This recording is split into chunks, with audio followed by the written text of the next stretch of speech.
How will you disrupt yourself?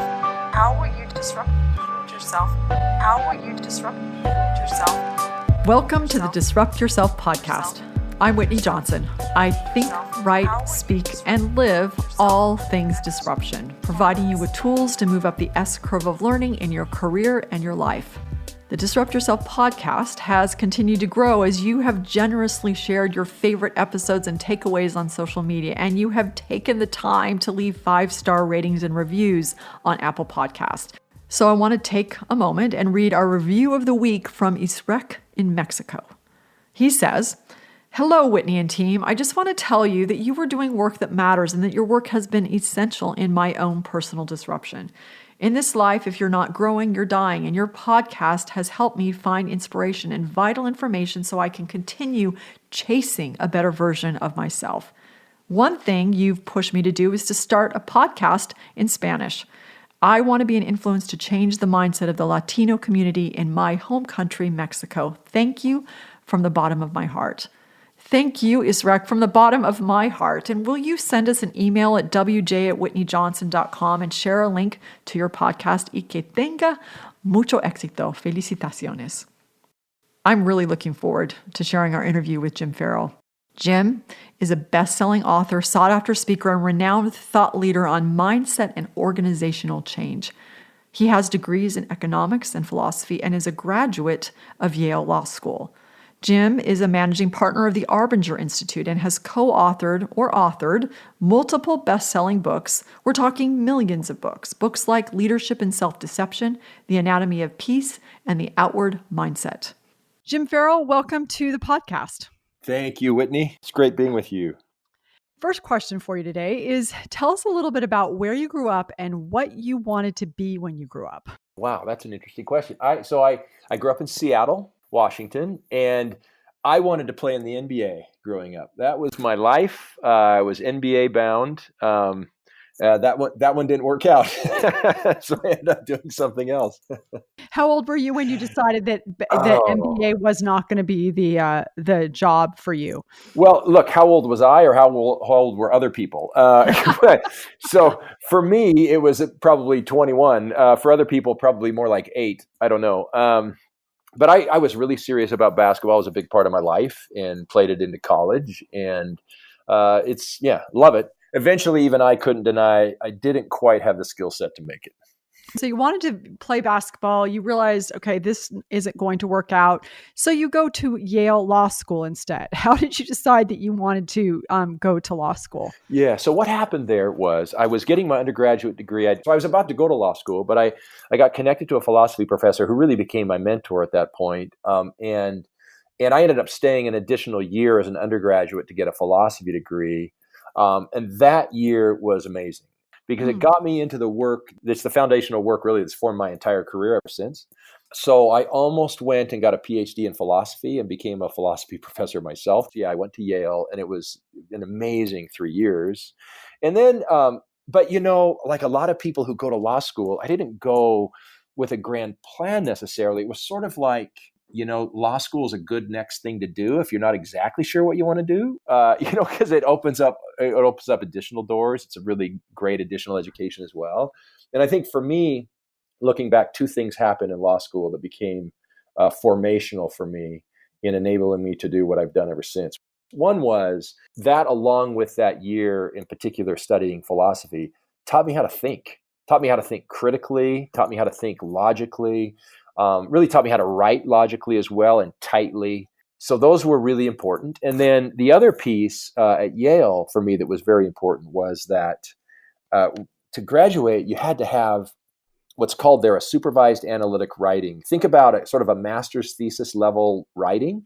It's a requirement to graduate. And so for the first year or so, I was really kind of searching for what in the law spoke to me enough that I wanted to devote, a year and a half to really diving into this issue and writing about it. And what kept coming to me was what I really care about was this work I'd studied, this philosophical work I'd studied around this issue of the problem of self-deception, how people blind themselves to problems they themselves are helping to create and blame all those issues on other people. I mean, that was so fascinating to me. And what I wanted to do was write about that, think about that and write about that and apply it to race relations in this country, historically, presently, and in the future. So that's what I did. And what that did for me, Whitney, was it gave me the space to dive in to this body of thought that I'd studied as an undergraduate, but to now, you can think about things and even speak about things in ways that you can keep your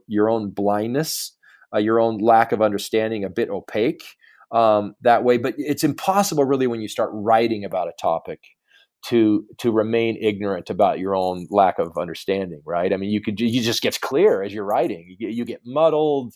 You take way too long to explain things. And that's what started to happen with me. I got my old class notes out and a few other resources, just trying to figure out this body of work and write about it and then apply it to race relations. And so that's what I did. And it was a great experience.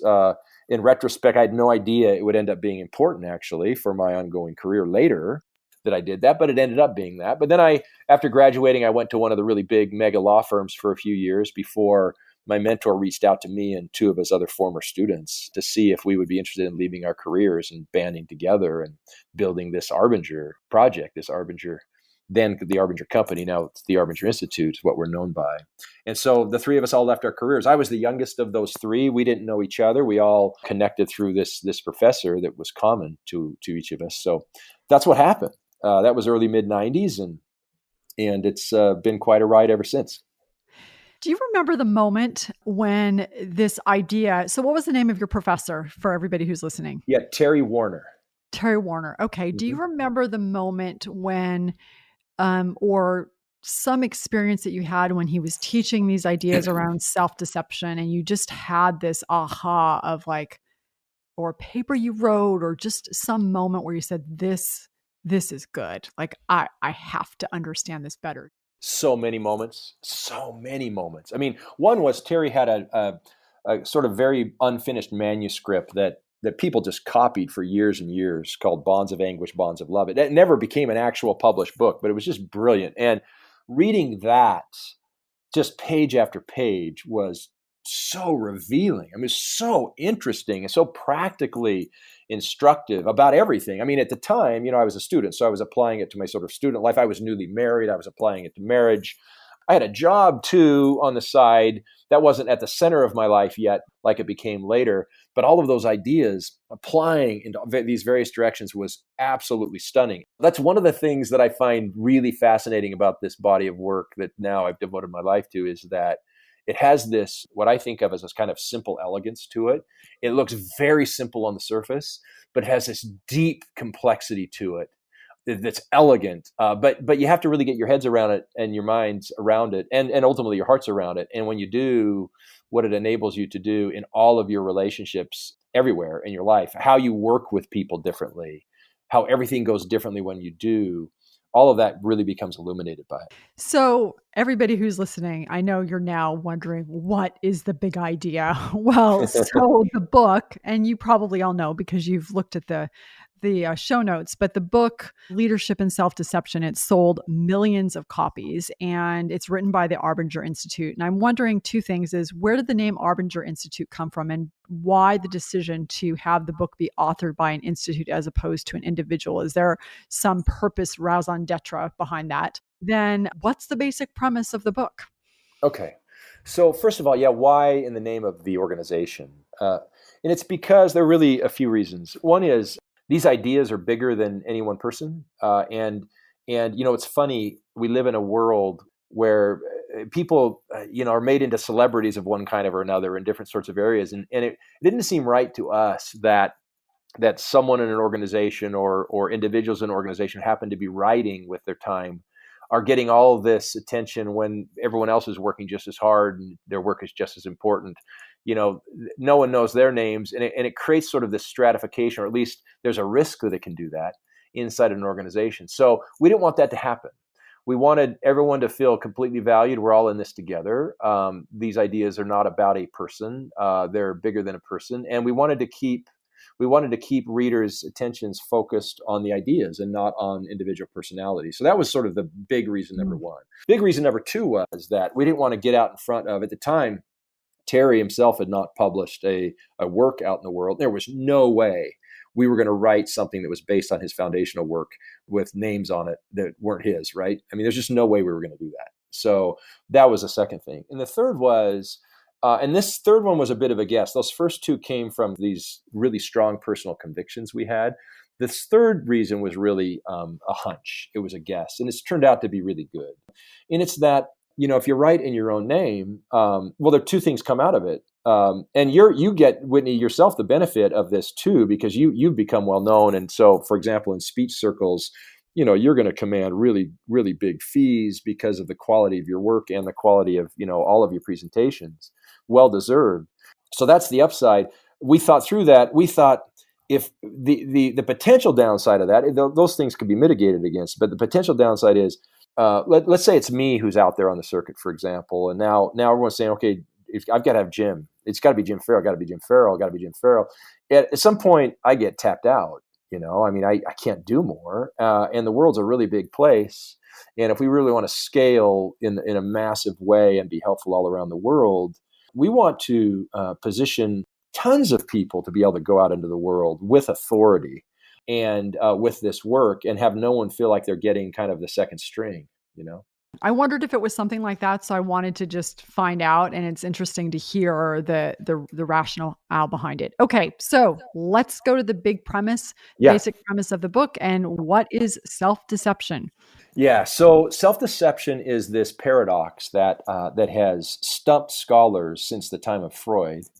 People have been writing about it since the beginning of time, but Freud really coined it, and his entire work was an attempt to solve what's known as the paradox of self-deception. So here's the paradox. Well, let me tell you what self-deception is sort of in one line first, and then I'll get into how it's a paradox and then how Arbinger's work speaks to it. So the problem of self-deception is the problem of not knowing and resisting the possibility that I have a problem. And that's a big deal because if the problem we have is simply that I don't know I have a problem, let's say, Whitney, you and I work together, for example, and you say, well, here's Jim. He's got a problem. He just doesn't know he has it. If that's the only problem that I have, then the solution's pretty simple. You just tell me, right? I mean, tell me that I've got the problem. I go, oh, Whitney, well, thank you. Okay, I got it. But because usually what's happening is we're carrying this problem of self-deception, which is, yeah, it's a problem of not knowing I have the problem, but it's also the problem of resisting the possibility that I have it. So when you now tell me, hey, Jim, you know what? You've got this issue. Very often, and everyone who's listening, you can just consider whether in your own experience, whether you don't find this to be the case when you make suggestions to people. How often do people actually push back against those suggestions? Even when they're the very suggestions that might be exactly what they need, they push back. And so the reason this is a paradox is, and Freud actually located it as a paradox, it's because what he noticed was people often create their own problems. And of course, you think about that. We can all think of examples of that.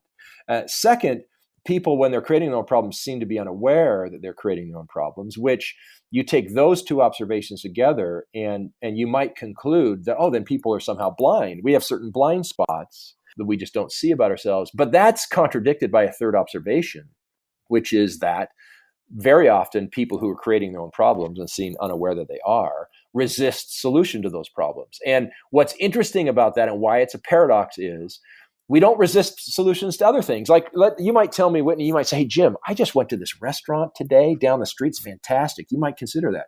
And I might not go, but I'm not going to resist you. But if you start giving me some opinion about how I need to change in an area where I have this problem of self-deception, I will resist your suggestions systematically.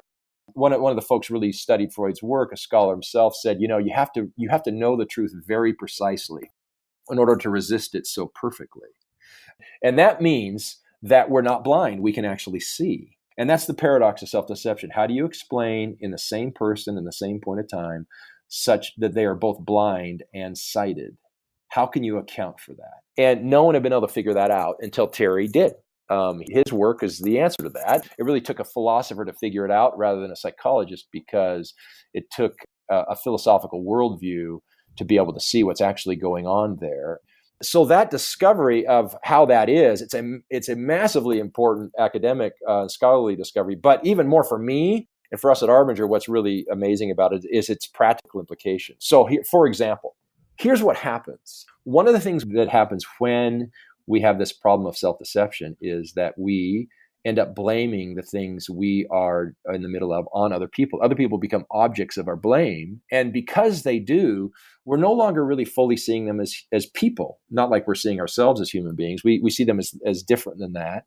They're really, maybe objects in our way, obstacles in our way. There may be vehicles we can use. They might be irrelevancies, for example, that that can't really help us. And that general stance, and anyone who's listening to this, you might consider in your organization. In fact, I'll give you an example of this. Consider this question.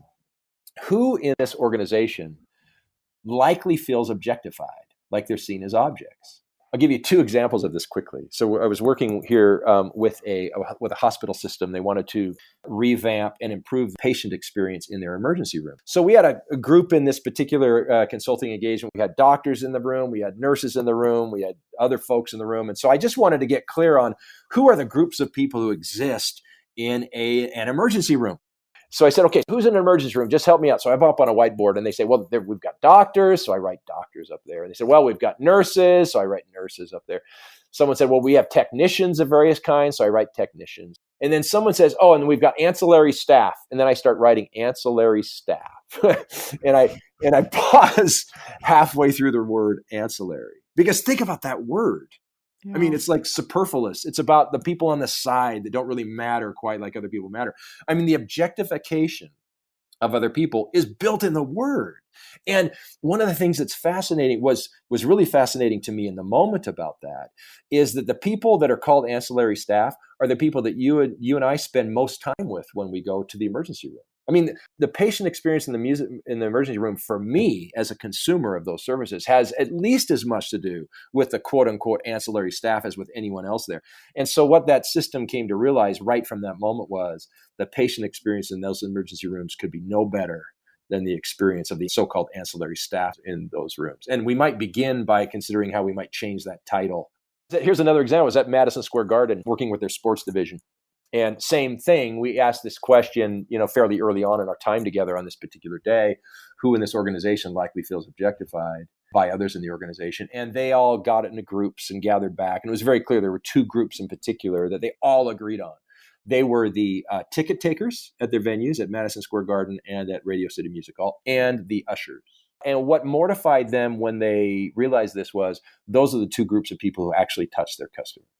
Mm-hmm. And this gets into another part of our work, but you actually tend to pass on, you're not made to do this, but it's made easier for a person to pass on to other people that they're interacting with the way of seeing them, the way we feel like we ourselves are being seen. So if I feel objectified as an usher, that just invites me to turn around now and handle our customers in a similarly kind of sort of objectifying way, which is death to an organization. So that if you take it is a very basic level of our work, but you take this basic distinction, we can see people as people. That's the truth. They are people that matter. Everyone is. Or we can see people as objects. That's not the truth. They actually are people, but we're objectifying them instead. That's part of our self-deception. That our self-deception is not only a deception about ourselves, it infects and perverts how we see everything around us. So when we're in this place, we're actually unable to make the best decisions because we're not seeing what's real. I mean, the people around me are people. In fact, they matter. And when I'm not seeing that way, and in particular when I don't even realize I'm not seeing that way, I'm not actually making decisions based on the facts. I'm making decisions based on my own self-justifying worldview at the moment that I'm blind to. And so helping people to see that that's what's going on, helping them to figure out how to get out of it is a massively important move. In fact, if you think about just basically about any organizational problem that an organization is facing, there's just no way you can crack the problem in a sustainable way unless and until the people who are responsible for creating those problems can see that they're responsible for creating them. I mean, you just can't do it. Until then, you're going to have all kinds of sort of maneuvers to get out from beneath responsibility. You'll get a whole bunch of half-baked measures. So this cracking this problem of self-deception, it turns out, is at the heart of cracking any organizational problem that a company might be facing. So how do you do that? So you walk into an organization and they've hired you, and there are, and I think actually requires us to talk about the definitions of in the box or out of the box. But Yeah, what do you do when someone comes in and I love one of your phrases, as far as I'm concerned, I'm the problem. How do you get to that right. point? And maybe it's the starting point of like who feels objectified, but what's something that you do to help people realize, oh, there's a struggle here, Yeah. and how do you Uh-huh. help people realize that we're deceiving ourselves, because we're all deceiving ourselves, so how do you get us to that point? Yeah. Okay, that's a great question. And by the way, when we're in the middle of self-deception, it's not by it's rarely out of ill intent, by the way. We just end up getting narrow in a way. We start not seeing the truth about what's happening around us and even inside of us. So let me give you a little bit of let me tell you a story to illustrate this of what it looks like or what it can look like. And then I'll back out of the story into kind of the level of process and principle, okay, that guides it. So here's a story. It's in one of our books, our latest book, The Outward Mindset. And by the way we speak about our work now, it's that this problem, you mentioned these terms in the box and out of the box. So when our term in the box, being in the box, is synonymous with being in this, having this problem of self-deception. I'm self-deceived about something. We call that being in the box. Being out of the box is I'm seeing clearly, etc. The way we talk about it now is we talk about it in terms of mindset, that when we're clear-minded, we have what's called an outward mindset. That is, we're seeing ourselves in the context of the people around us. We realize we have responsibilities and obligations to others, helpful to the people around us, as opposed to when we have inward mindsets, which means in the box, we get closed off, we get narrow. We might be really skilled and focused in our own narrow piece of what we do, but we're not alive to the impact of our work is having on the people around us. And therefore, usually without ill intent, we're actually creating difficulty in an organization, and then when other people feel like their lives are being made harder, that tends to be cycle back and they end up not working collaboratively back, and that spirals into all kinds of issues. So how do you break out of that? How do you break out of what we call inward mindsets and become more outward on our work, and therefore get out of the box? Well, here's an example. So we were engaged by an energy company. We'd been working with their executive team on some executive team matters, and then they wanted our help, starting with a matter that involved about 50 folks that went beyond the executive team, and it was their capital budgeting process. And here was the challenge.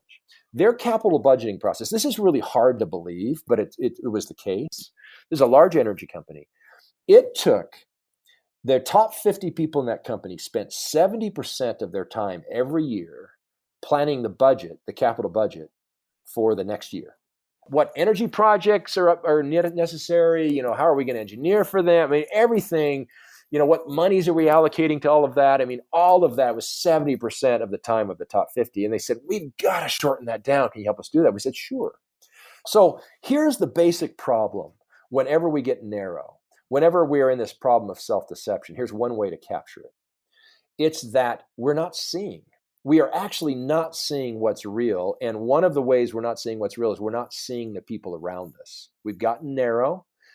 We've objectified others without realizing that we have. The good news is, because we're not usually doing that with ill intent, it's not too hard to break people out of that.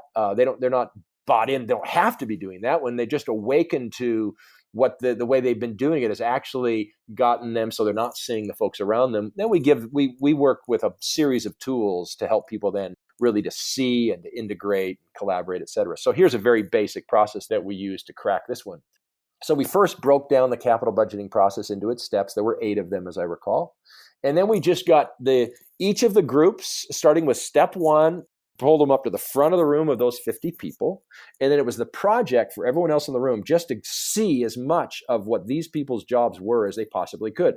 Understand, the first group was the planning department. So, we got the engineering department out in the group. We've got, the project managers are out in the group, and they're all just asking questions to the planners about to try to understand what their job is like, how they go about it, what kinds of challenges they encounter. They're just going to school, getting curious on the planner's job. Well, we're 5 minutes into this, Whitney. I mean, literally, we're only 5 minutes in, and here's what we learned. The planners started January 1st planning which projects needed to be built for the following year. And then historically would hand off those projects to the engineering department rather, that's step 2 of the process, on May 1st.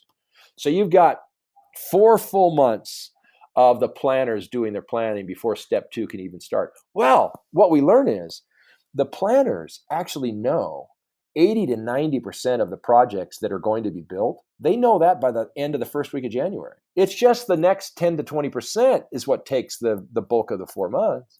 Well, when they all saw that, it's pretty easy to realize, well, wow, look, we could just hand over the 80 to 90%. Let's hand those over on January 7th.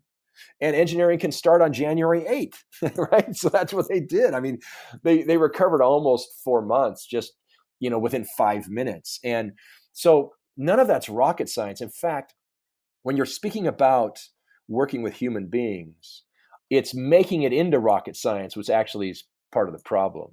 The key moves that are sustainable aren't hard. People just have to be awakened to the issues that they've been mired in, and be given tools to break free of them, and they'll have the will to do it. That's our experience. So that tool there is one we call Meet to Learn. Actually, it has various different forms that it can take, but we just did a Meet to Learn with each of the teams in the process, and didn't guide it any more than that. It's just the groups then just learning. They just all of a sudden discovered things they could do to be more helpful to each other. And that's an example of how you start to break out of this problem of not knowing and resisting the possibility you have a problem. You just help people to see others, help people to wake up to the impact they're having on others, to wake up to the responsibility they have to have a positive impact on others. And then you equip people with tools to be able to do that kind of work ongoingly. Have you ever had an experience where you had a CEO call you in and say, okay, I really like this. I like the Arbinger Institute's work. We've got, self-deception issues in our company like every other company. Can you fix the people on my team? Because they're all self-deceived. What did you do in that instance where you needed to help the CEO heal herself? Oh, it's so common because, the first thing to realize is, so can you come in and fix the people on my team? Well, sure. And you're on your team, right? So let's start there. In fact, let me tell you a funny story. This is in the Outward Mindset book as well, because it goes to this point. Then I can say more about it. So we were brought in to work with this company. It was in the steel industry.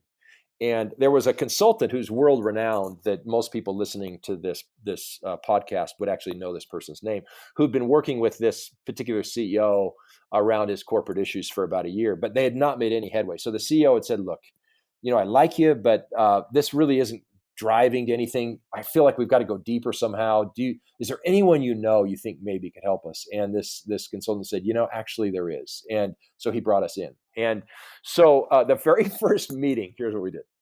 So we had the executive team, and this company was in trouble at the time.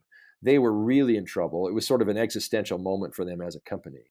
And so we just took on that first day various corporate issues they were facing. And we said, so we're going to take on a series of issues. We'll work through them one at a time. But on every issue, everyone in this room, the single rule is we're going to attack this issue, each of us individually, from this perspective. And that perspective is, as far as I'm concerned, the problem is me.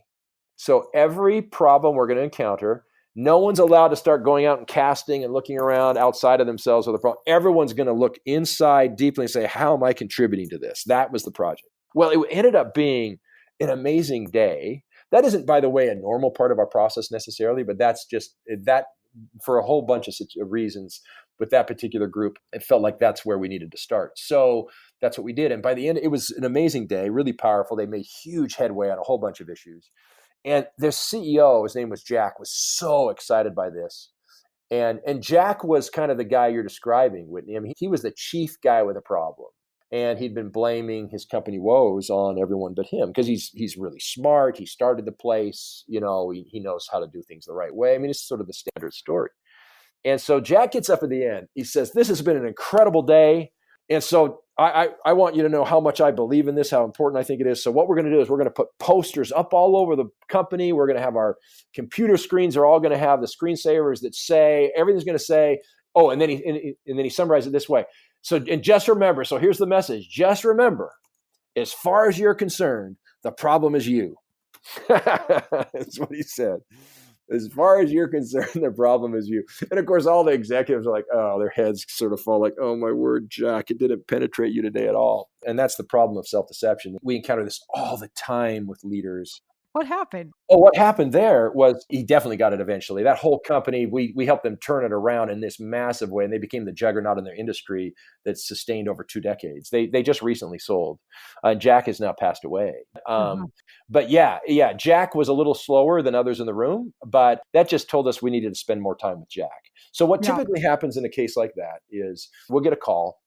And it'll be, here's this problem, here's our problems. And so we want you to come in and start working with this group. And we will do everything in our power to start first with people or people that are highest up in that structure that we possibly can. If we're speaking to the CEO and the CEO wants to start with someone else, we refuse. We won't do that. We'll start with maybe the CEO alone, or we'll start with the executive team, but we'll start there. Sometimes, many times, we're not contacted by the CEO. We're maybe contacted by some, division leader or whatever, and it'll be the same principle there. We're going to start there. And because the change, you might think, even if there are challenges out there in the field that people need to start working differently, that's always the case. But those folks out in the field are in response to the leaders. And so partly what's happening in the field is already a reflection of the leadership in the organization. You have to work on that together. So we're going to start with the leadership. That's the big leverage point.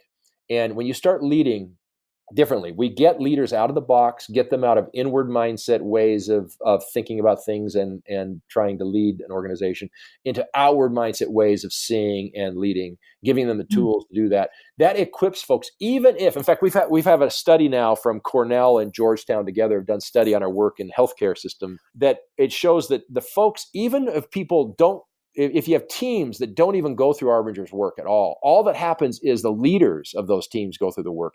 You get this massive change on the team side of how they start working differently. And it's because that we're always in relationship with each other.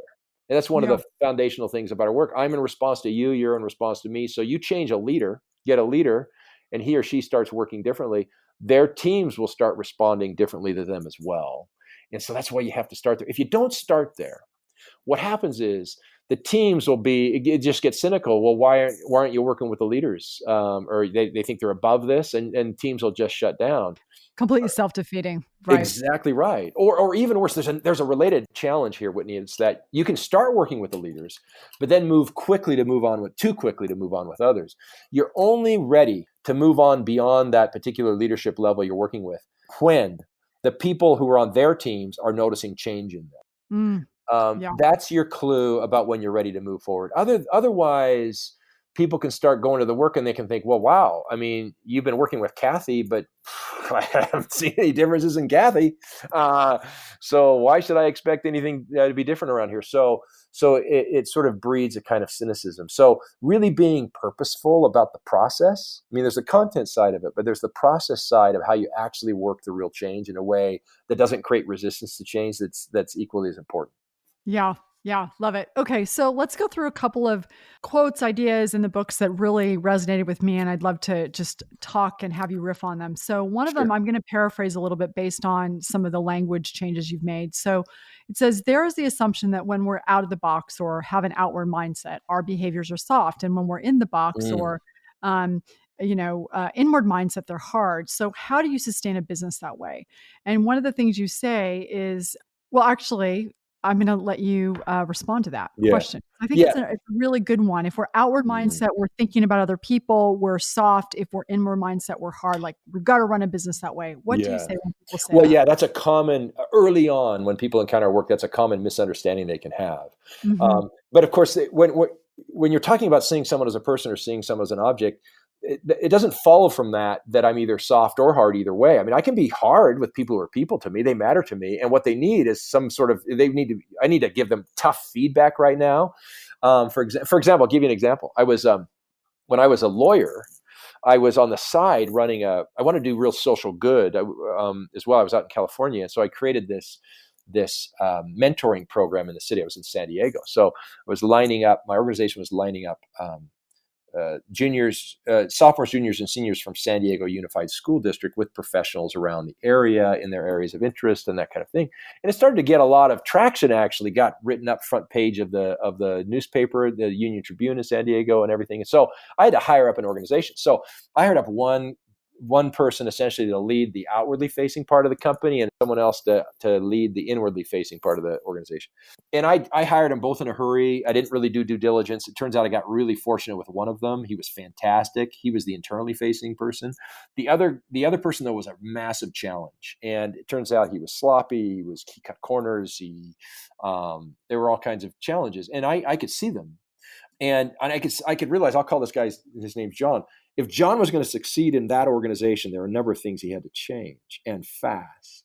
And that's true even if he was going to succeed somewhere else and not there.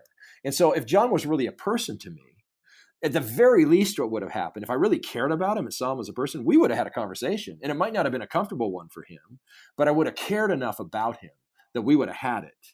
But instead, that's not what I did. I just started hoping really hard that John would move. Okay. I mean, so that was my management strategy. I know it's pretty impressive. And behaviorally, that's incredibly soft, but that doesn't mean I was seeing him as a person. In fact, it's obvious in that case, my softness was evidence he was actually an object to me. So the real question is what would be helpful here? And very often what's helpful isn't soft at all. Letting my kids have everything they want. That would be soft and easy, but that wouldn't mean I'm seeing them as people. That would be a very inward stance to take, So people would be surprised if they were to see Arbinger meetings here too. We can be very direct with each other. It's amazing how direct you can be when no one questions that people care. It's when all of those moorings are sort of detached and no one feels really regarded and whatnot, then you have to now get very political and worry about what people are saying and what do they really mean. When none of that's in question at all, you can dive right into issues very directly, Yeah, so I have a challenge, a challenge that came up for me as I was working through your material, and I want to throw it out there and see if I can articulate it. So one of the things I think is hard is that when I'm trying to get something done and or working with someone in some capacity, want to get something done, it's not working, and so it feels like I'm being thwarted or the project's being thwarted. So I was out of the box, but as soon as it starts to get thwarted, so I had an outward mindset, it gets thwarted, I start to get inward mindset, and it starts to. So in that moment when they start feeling like they're blocking it, then they become objects. Now, here's the challenge, and here's what I want you to think about is that minute they start becoming objects and I'm triggered in some way, then I feel guilty that I'm treating them as objects. And so then instead of being hard and kind of saying, okay, this isn't acceptable, I go soft because I'm worried that I'm in the box. Yeah. So I'm wondering, does that resonate? Does that make sense when I say that? And I'm curious what you would say to that, because it's a challenge. Yeah. Have you read our book, The Anatomy of Peace? I have, but it's been a couple of years. Okay. So that book, actually, of our books that are out there, that's the book that would get most into this issue, because there's actually a character in that book who actually deals with that exact issue. And so you'll encounter that issue. If you read that book with that question in mind, Whitney, I think you'll get a lot of equipment on it. But let me just say this, first of all. In a moment, we can find ourselves in a box, right? Yeah. And it's hard. Once you find, all of a sudden you're there, it's hard to kind of get it right? Because we're not seeing clearly. I mean, by definition, it's a bit of a challenge. And then it kind of affects all the things we might be thinking about doing. And so here's strategy number one. And it's a strategy that you have to put in place in advance of that, so that happens less often. It'll happen, but the best strategy is let's figure out how to help that happen less often. So in the anatomy piece as well, there's a tool called the influence pyramid. The whole book is built around that. And the influence pyramid, if you think about a triangle, draw a triangle or a pyramid on a piece of paper, and if you were to divide that shape into two chunks, two areas, and those two areas represented the time I spend dealing with things that are going wrong and the time I spend helping things go right, You just think about that triangle. That's my available time. How much of my available time am I spending dealing with things that are going wrong? How much of my time am I spending helping things go right? So the scenario you just raised, I find myself in the box. Now I got to do something about it. I'm in the dealing with things that are going wrong space now, right? So when I ask that question, which of these areas do you spend most of your time in? 2 organizations? Almost everyone. I've only had, on my entire career, there's only been one group of people who ever said we spend more of our time helping things go right. Every other time, and I know they were lying for cultural issues. The culture of the place, was So no such one that ever. well, because the culture of that organization was we don't have problems. Oh. You can't be seen to have problems. Right. But every other case, people will say, I spend more of my time dealing with things going wrong. And here's the challenge with that. You'll get more of where you put more of your time to. So the more time you spend dealing with things that are going wrong, the more things will go wrong. Yeah. And the more time you spend helping things go right, the more things will go right, and the less often you'll get into situations like the one you've mentioned. So in that structure, there are a number of the helping things go right sections include a number of areas to think about. One is what we call teach and communicate. How's my communication been with this person? So am I putting in good communication? Are we in contact so we don't have misunderstanding? Beneath that is what we call listen and learn. So have I really listened to this person's or this group's perspective? Do I understand where they're coming from? Do I know what they're up against? Do I know what their challenges are?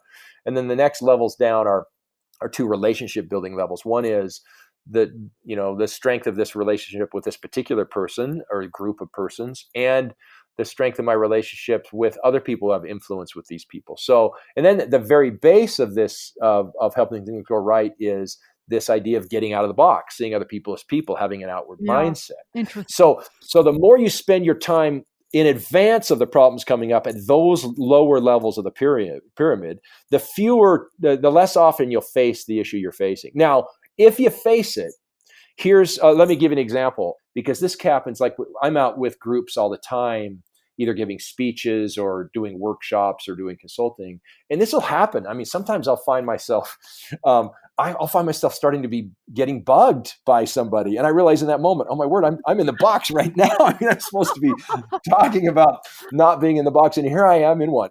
In fact, I was with this one group and there was this older gentleman and he was kind of getting under my skin. And what I've realized and what I know, and this is a strategy, is that when you're feeling bugged, what's happening is I'm not seeing the person as a person. I'm just not. There are things going on for them I don't see, I don't understand. I've got to narrow only with my own self-concerns in ways I don't realize. And so I realized I've got to get to know this guy. So at lunch, I made sure I sat next to this guy because I want to just get to know him. Mm-hmm. This guy that I was feeling bugged by. And so we spent the lunch eating and all together. And by the end of the lunch, you know what I discovered? What I discovered was, in many ways, this guy was my dad. He was like my dad.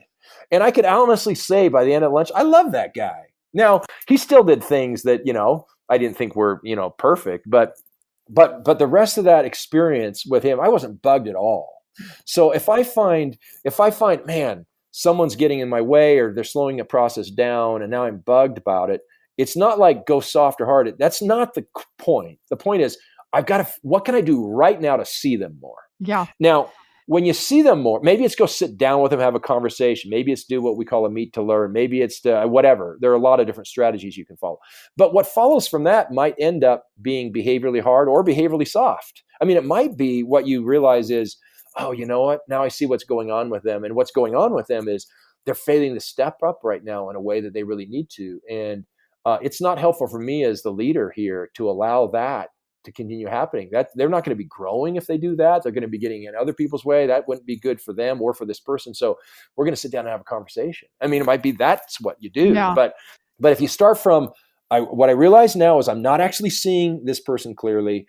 I've got to bust into a strategy that's going to help me see them clearly. And then you'll decide what to do behaviorally. And it might be hard. It might be soft. It's interesting. So a few months ago, we had Donna Hicks on the podcast, who does negotiation and conflict in the Middle East. You may have heard of her. She wrote a book called Leading with Dignity. And one of the things she talked about is that whenever you're in conflict with someone, you're at the edge of your interpersonal expertise. And as you were just saying that, the thought that came to me is when you're trying to get something done, it gets thwarted, you find yourself in the box. And some of the strategies that you suggested are a way of basically you've got to, or in my case, I should say not you, me, develop a set of tools so that you don't actually get to the point where you're in the box, is what I hear you saying. So that's very interesting and helpful. Okay, a couple of other ideas I want to throw out and have you comment on because I think they are fascinating. You say, Arbinger Institute says in the book, stress is a symptom of self-deception. Whoa. Talk about that. Yeah. So I'll give you an example. So when we were just starting, we had no clients at the time. We just banded together. We had been invited to, there was an RFP came out, and there were to 30 different firms. And somehow someone was familiar with the philosophical underpinnings of this fledgling little Arbinger organization. So we were invited into this RFP. And we put that in, and we ended up getting selected as one of the final three. And the other two organizations were two world-known brands, and then this company that no one had ever heard of. Each organization had 2-hour presentations to make to the body that was making the decision of which company they were going to hire to help on this massive culture change initiative. And we'd heard in advance that the HR director of this company had told this body of 14 or 15 people, he says, I don't care which of these three you choose, so long as you don't choose that company no one's ever heard of, because when this doesn't work, I don't want to be blamed for a bad decision. That's what we'd heard he'd said. So we knew we were up against it, because we didn't have a track record yet. And so we were in the green room waiting to go on. And we were so nervous. We were feeling stress, right? We were so stressed because you feel stressed when you don't have money in your bank account, for example, and you feel like your entire company, future depends on how well this presentation goes and all of that. But of course, that's all self-concern, it's all just worrying about me. And so one of my colleagues said, hey, you guys, we are nervous right now. You can feel it. We're nervous. And we're like, yeah, we are nervous. And he says, look, we know what that's about. I mean, our entire work informs us what that's about. We're worried about ourselves right now. Our mindsets are entirely inward. Look, he said, we don't know if we're going to get this contract. We don't make that decision. The only thing we know for sure is that we have 2 hours with this group of 14 people. That's all we know. So what if our entire focus was simply, how could we be in the next 2 hours as helpful as we can possibly be to these 14 people around the issues they're facing? How can we just show up and be massively helpful to them? It's not about whether we get the contract or not. It's not about that. We don't know about that. We don't decide that. We just decide how helpful we're going to be to these 14 people. And that reorientation totally, it got us out of the box. It got us out of self-concern. And so you can see that's what happens is that, very often our anxieties, the stresses we're feeling or whatnot are actually a symptom of our own self-concern, of our own box, our own inward mindset. And to really getting out from under that is actually, there's no way to actually do it without getting out of that box, without turning outward in our mindsets. So that's what we meant by that. Okay, so another one. When we're feeling overwhelmed, it generally isn't our obligation to others, but our in-the-box desperation to prove something about ourselves that we find overwhelming. Yeah, that's right. So very often, because there's this idea we talk about how it is we actually become self-deceived in the first place. It's very interesting how it happens. It's a very common experience that we have, most of us multiple times a day, and it goes something like this. I might have a sense, let's say you and I work together, Whitney, and I might have a sense at some point in time, hey, Whitney could really use this little piece of information I have, or if I shared this bit of resource or whatever, it'd really be helpful to her. So it might occur to me that I ought to share that with you.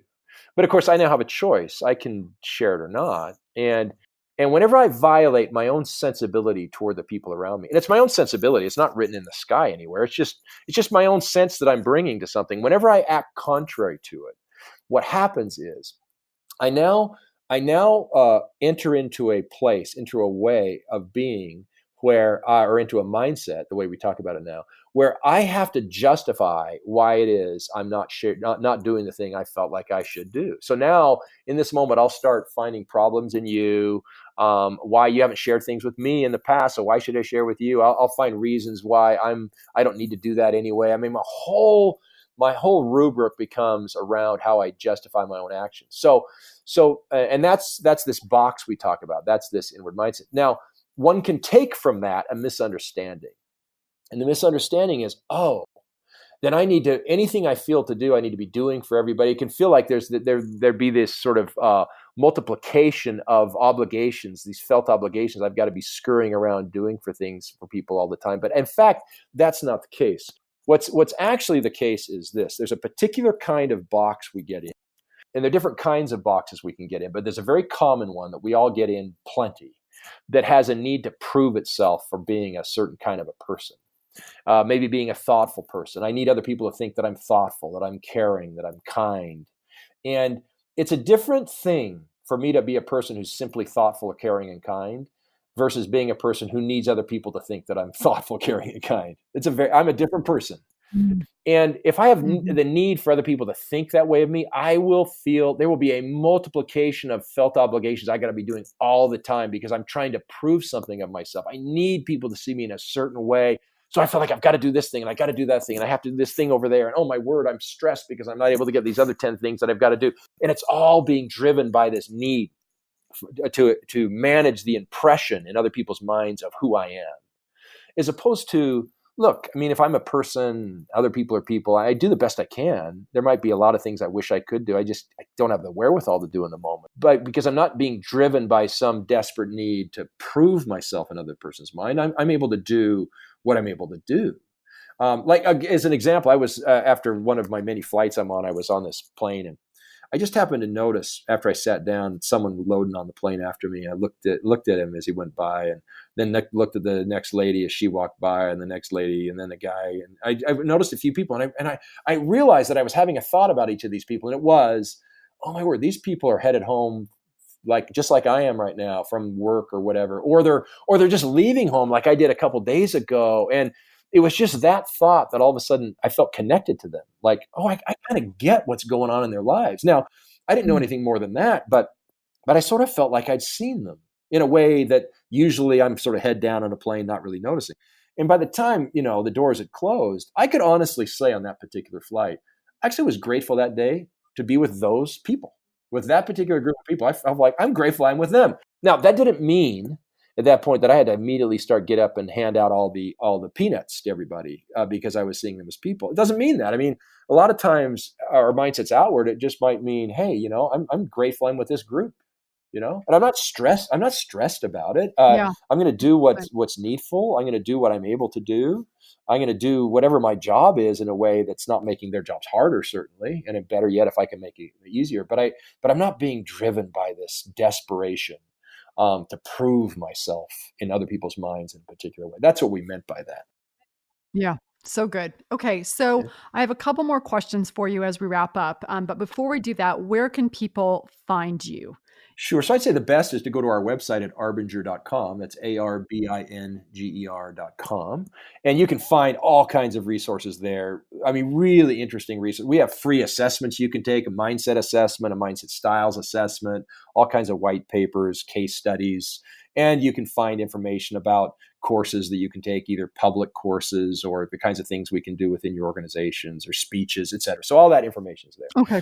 You can find us too. I mean, we have YouTube channels, Vimeo channels, all kinds of video resources that people can access. Or, if they want to get into our work first in book form, we have the three, our big trade books are Leadership and Self-Deception was the first one. The Anatomy of Peace was its sequel. And then The Outward Mindset, which is our latest book. All of them really big bestsellers, really interesting reads. I think people will find really valuable. Oh, yeah, they're terrific. Terrific. Absolutely terrific. Okay.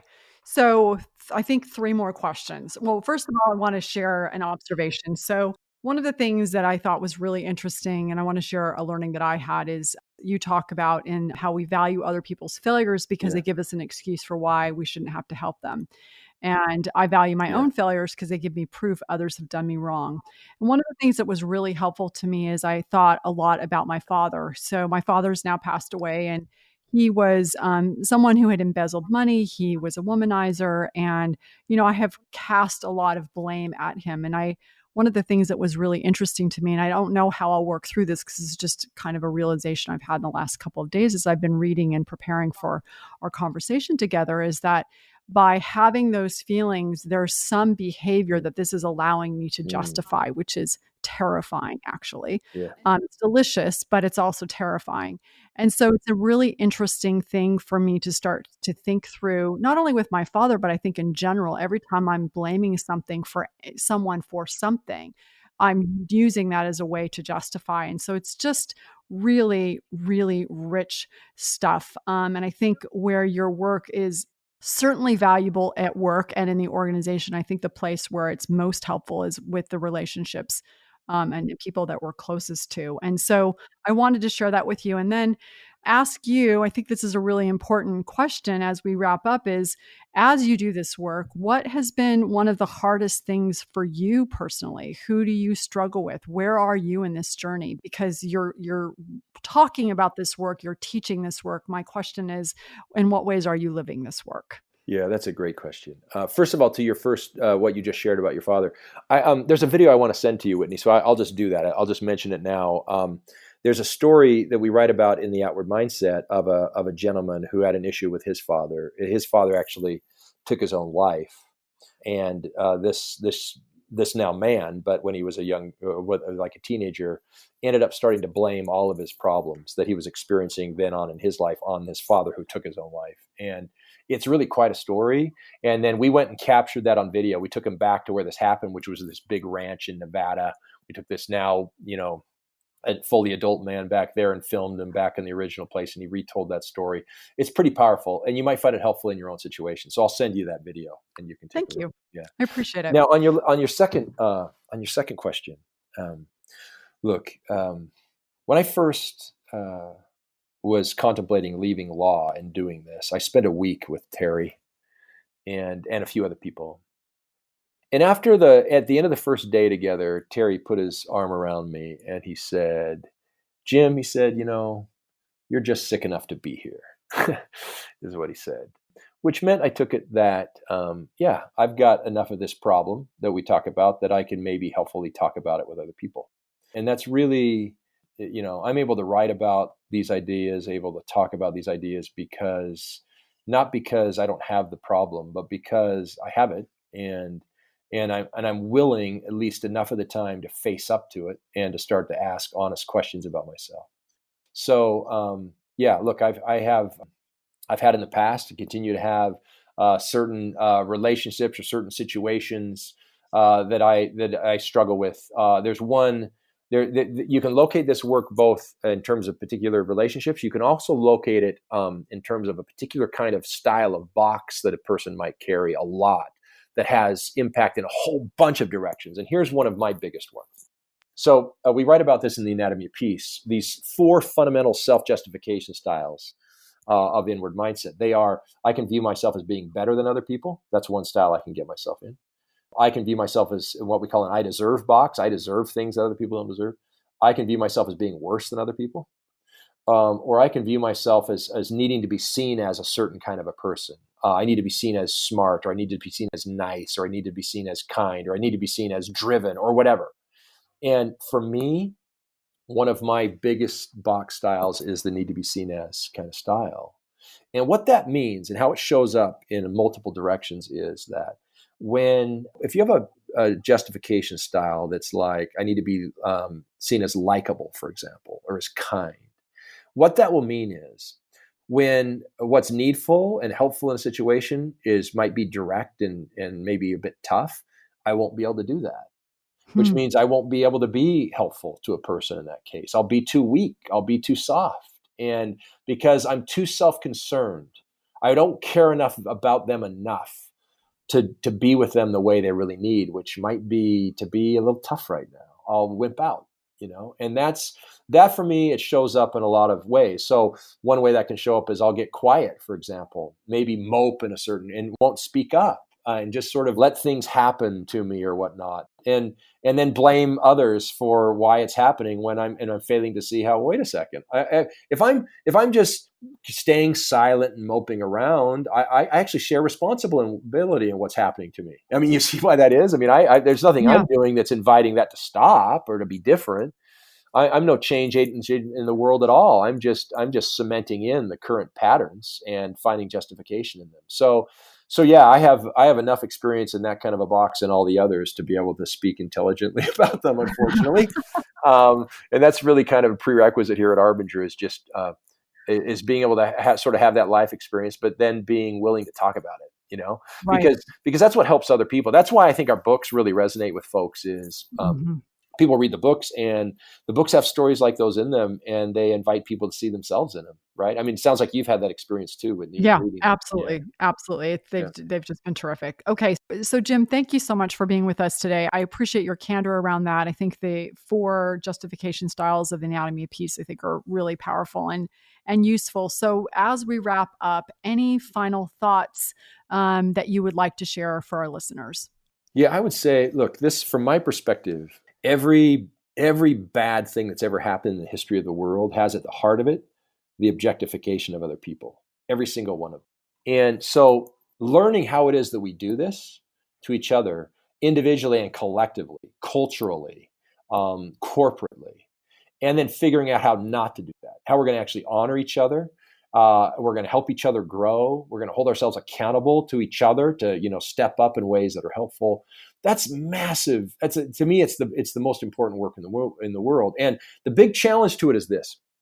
It's so easy to respond to someone who's in the box toward us in an in the box way back. I mean, it doesn't take any work at all. I mean, it's just kind of natural, right?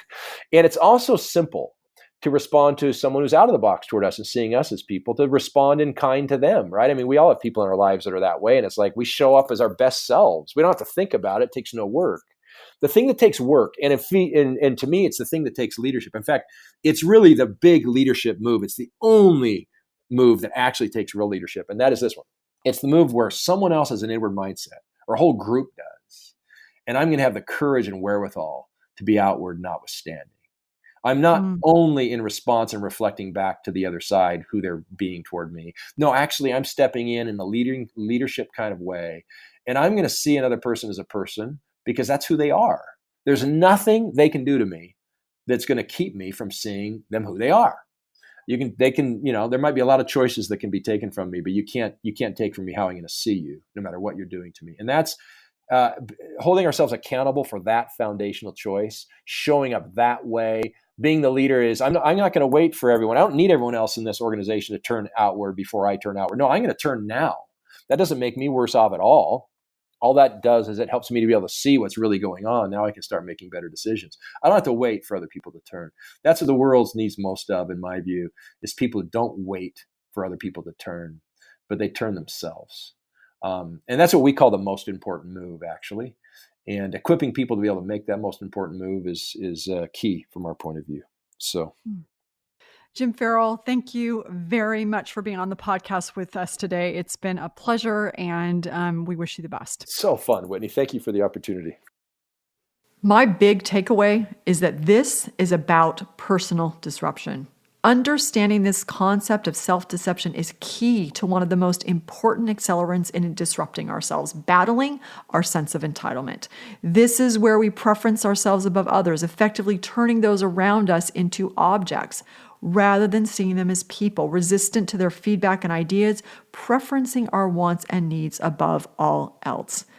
This is a learning curve killer, and it's powerful to think about the 4 self-justification styles outlined in the Anatomy of Peace. The am I in the better than box, where I see myself as superior to others. The I deserve box, where I feel entitled and resentful, or perhaps see myself as the unappreciated victim. The box Jim mentioned he finds himself in is the need to be seen box, where we need others to think well of us. Or are we in the worse than box, where we see ourselves as deficient and helpless and all the world is against us? When we give into self-deception, we put ourselves into one of these boxes. Get out of the box. Philosopher Emmanuel Levinas speaks of the other. When we come face to face with an other, we are confronted by their difference from us, and it is the recognition of this difference, not the similarity, that causes the disruption for us, forcing us to re-examine ourselves. Levinas says, I am not free to ignore the meaningful world into which the face of the other has introduced me. He also asserts that the request of the other in this initial meeting is that we not kill them. There are literal examples of this, but the figurative ways we kill each other are more applicable here. Backstabbing, undermining, taking credit that rightly belongs to someone else. The opportunity for us, though, is this. In front of the face of the other, I always demand more of myself. Practical tip. This week, how can you demand more of yourself when face to face with someone who you might be tempted to view as an object and not an individual? That might feel like a lot to ask in a week that is busy and chaotic, as many of us are right in the middle of the last work week before we celebrate the holidays. But I can guarantee that among our family and friends, there will be opportunities to confront the other. And if we can see those that might confront us as people and not other, we keep ourselves open and out of the self-deception box, giving ourselves the opportunity to truly connect, which is the best thing we can do on a week where so many traditions and celebrations fall. Whether you celebrate Christmas, Hanukkah, Kwanzaa, or something else next week, I pray it's a week filled with love and joy.